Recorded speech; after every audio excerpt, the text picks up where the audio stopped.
Doctor Babasaheb Ambedkar यांच्याविषयी 2 गोष्टी सांगणार आहे. हे तुम्ही शांतपणे ऐकून घ्या. डॉक्टर बाबासाहेब आंबेडकर हे महान समाज सुधारक होते. 14 एप्रिल 1891 रोजी झाला. त्यांचे नाव भीमराव रामजी आंबेडकर होते. शालेय जीवनात हे दररोज 18 तास अभ्यास करत होते. डॉक्टर बाबासाहेब आंबेडकर भारतीय संविधानाचे शिल्पकार आहेत. त्यांनी दलितांना ज्ञान मिळवून दिला. शिका, संघटित व्ही व संघर्ष करा हा संदेश दिला. ते स्वतंत्र भारताचे पहिले कायदा मंत्री होते.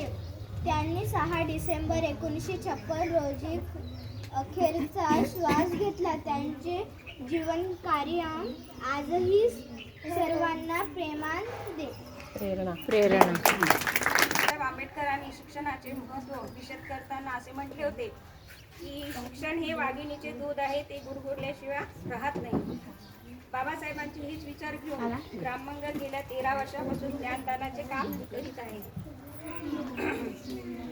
या संस्थेची सुरुवात आमच्या काकू स्वर्गीय जयश्री देशमुख आणि त्यांचे उर्वरित राहिलेले कार्य पूर्ण करणारे आमचे दादा भूपेश देशमुख यांच्या मार्गदर्शनाखाली आम्ही करीत आहोत. ज्ञानाच्या या कार्यासाठी तुम्हा सर्वांकडून मदतीची अपेक्षा आहे.